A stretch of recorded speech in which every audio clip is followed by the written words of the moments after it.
All right, everybody, welcome back. This is the Fantasy Sports again. And as I noted earlier in the live stream this morning, I'm going to start posting my top 10 at each position and maybe go a little bit deeper in subsequent videos, such as at the running back and receiver position. So I did my top 10 quarterbacks this morning. Now I'm going to share with you my top 10 running backs for 2022 fantasy football, keeping in mind a PPR league that plays 2 running backs and a flex and 3 wideouts. So that's how I rank my players, because those are the leagues that I'm in, and most people are as well. So the number 1 running back for this season is the obvious call, is Jonathan Taylor. Jonathan Taylor went absolutely ballistic last season. There's very little that you can criticize the guy on. He's improved as a pass receiver. There is a lot of tread already on the tires going back to his college days. He was heavily used in college, but I don't think that's not a concern this season, and probably won't be for next season as well. I think we got 2 more years of top shelf production to go with Taylor.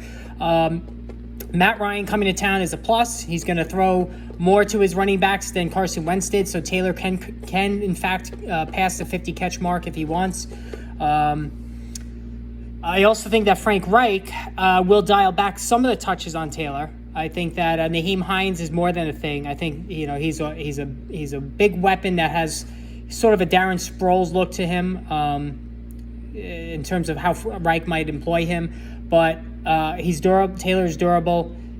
He's a touchdown monster. He's got home run breakaway speed. It's everything you want in the first pick of the draft, where you want to make the safe call. I know some people are going to be cute and take Christian McCaffrey there, but I think you're nuts. It's going to be Taylor. Number 1, easy call for me.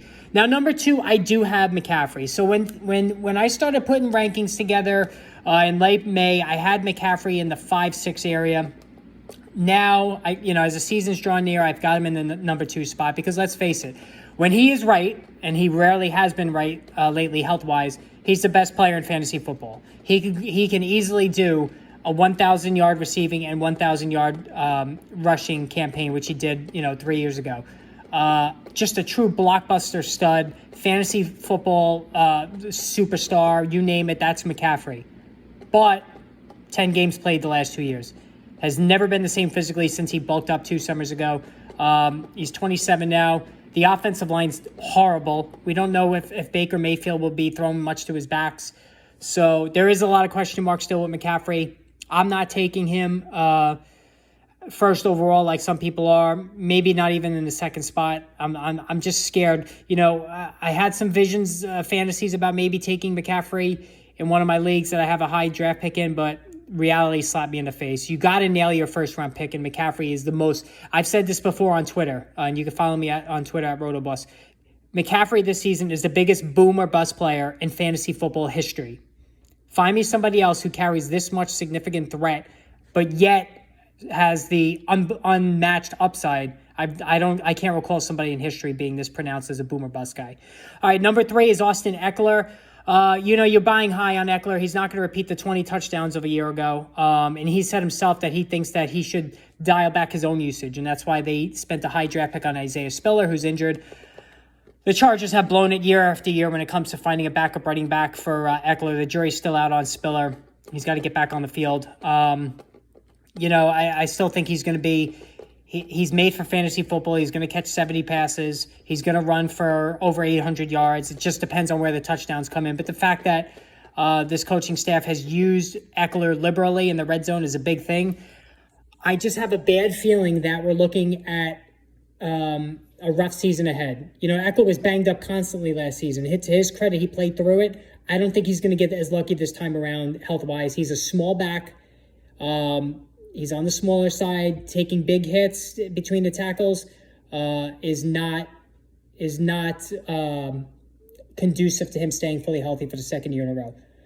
Now, number 4, I have Dalvin Clock. And same thing with Dalvin Clock. Every year he misses games. So when you draft Dalvin Cook, expect to miss, 1 or 2 games. Hopefully, that's the minimum. And then you have to draft Alexander Madison. Although I think the Vikings have a couple other young backs, rookie backs that they're looking at this season. It may not just be as clear cut for Madison being the bell cow backup if Cook gets hurt. But there is no denying the game-breaking ability of Dalvin Cook. He's getting up there. He's 26 now. There is wear and tear on him, but the coaching staff wants to use him more in the passing game. He's very electric. There's no doubt about it. He's a touchdown hound. Everything you want a fantasy back is Dalvin Clock, except for the health. All right, number 5, I have Derrick Henry. I'm not drafting him anywhere. I've been very consistent with that. I don't draft 28-year-old running backs. I don't care how awesome they are. And Henry has been unbelievable the last 3 years. And he was on pace to be the running back 1 again until he got hurt last season. Last year's injury was not a wear and tear injury, but again, this team is a lot worse this year. The offensive line is a little checkered now. There's A.J. Brown is not there to take pressure off of the defensive line, so Henry's going to face a lot of stacked boxes. So I just can't get on board. I just can't get on board there. All right. Number 6, Saquon Barkley. All right. So I have to go Saquon Barkley here. I have to. All right. Just like McCaffrey, there's risk. There's a ton of risk. But I think another year removed from the ACL injury, I think that Barkley is set to have a monster season. I really do. With a Brian Daboll coaching staff, I think he's going to be tremendous. The injury history is what it is. I'm not going to make excuses for it. I just think Barkley is sitting on a big, big season. We've seen it during his rookie year, how awesome he was. And it's going to be, I think it's going to be tremendous. All right. Number 7, I have Najee Harrah. I've been dropping Najee Harrah since the beginning of the season. Now he's got a Lisfranc injury in his foot, or Lisfranc sprain, they're calling it. That's deadly for a running back. You know, the coaching staff is minimizing it. He's fine. He's over it, all this stuff. But I don't trust Harris. He was 40th in the NFL last season among all players in average yards per touch. He rushed for less than 4 yards per carry, which is terrible. Now, I get it. Volume is king in fantasy, and Harris got it. But he's not going to get all those targets this year with Ben Roethlisberger off in retirement. Trubisky or Pickett are not going to dump it off as much. And the offensive line for Pittsburgh remains awful. It's terrible. And now you have a foot issue?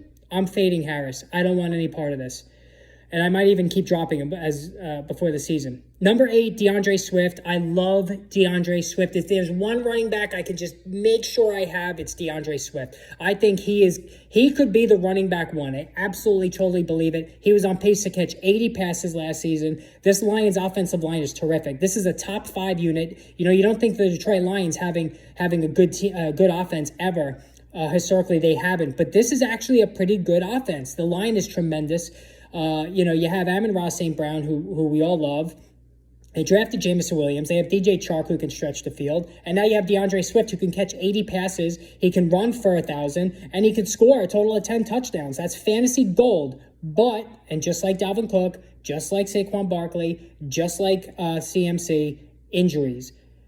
Swift hasn't been able to stay fully healthy. He's always been a timeshare back because of that injury risk and how many hits he can take. So that is the built-in risk. But on talent alone, I have him at 8. I'm probably going to switch him with Harris before the season. Number 9, I have the boring Joe Mixon. He's very boring. It's frustrating that the Bengals take him off the field for third downs for Samaje Perine. It's going to cut down on the amount of receptions he has. But the touchdowns are there. The rushing yardage is there. He's dependable. He's quite durable.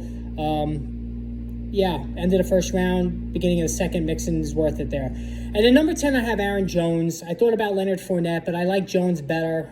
He too misses a game or 2 a year, but, there will be a split with A.J. Dillon, but I think he's going to be heavily targeted in the passing game. Aaron Rodgers loves him. He always collects a lot of touchdowns, so I think Aaron Jones certainly deserves to be in the top 10. I think he's sitting on a good season. All right, so that's the top 10 running backs. I'm going to do running backs 11 to 20 probably later, post that video later or tomorrow morning. So make sure you subscribe, hit the subscribe button, hit the notification button so you know when the new videos are posted. All right, we'll talk soon, everybody. Take care.